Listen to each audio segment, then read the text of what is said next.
তাহলে আগামীতে আমাদের আরো কঠিনতর আন্দোলনে আমরা যেতে বাধ্য থাকিব। এই বলে আমি আমার সংক্ষিপ্ত কথা শেষ করছি। আসসালাম। আমার সাংবাদিকদের থামিয়ে রাখবেন, এটা হয় না।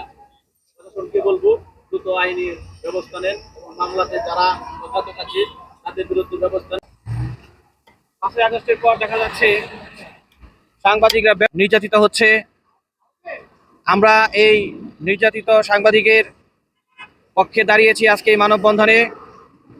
যারা দোষী সাব্যস্ত হয়েছে তাদের খুব দ্রুতই গ্রেপ্তারের দাবি জানাচ্ছি এবং সেই সাথে রাষ্ট্রপ্রধানকে এই আবেদন করছি যে সাংবাদিকদের নিরাপত্তা বজায় রাখার জন্য যে ব্যবস্থা নেওয়া দরকার অতি দ্রুত এই ব্যবস্থা নেওয়া হোক। আব্দুল আজিজ ভাই তিনি একজন চৌকুশ সাংবাদিক, তিনি অনুসন্ধানী সাংবাদিক। সাংবাদিকতা করতে গিয়ে তিনি যে হামলা শিকার হয়েছে, যারা অভিযুক্ত রয়েছে তাদেরকে অতি দ্রুত আইনের আওতায় আনতে হবে। একই সাথে বিএনপি এবং যুবদল সহ যে দলের কর্মীরাই থাকুক না কেন তাদেরকে সংশ্লিষ্ট দলের যারা দায়িত্বশীল রয়েছে তারাই বারবার সাংবাদিকদের উপর হামলা করছে। আমরা দেখতেছি দেশের বিভিন্ন অঞ্চলে 5 আগস্টের পরে সবচেয়ে বেশি সাংবাদিক নির্যাতনের শিকার হয়েছে। একমাত্র দলের দালালি যারা করতেছে তাদের কোনো হামলা নাই, তারা তেলবাজ যারা তাদের উপরে কোনো নির্যাতন নাই, আর যারা অনুসন্ধান সাংবাদিকতা করতেছে তাদের উপরে বারবার হামলা শিকার হচ্ছে।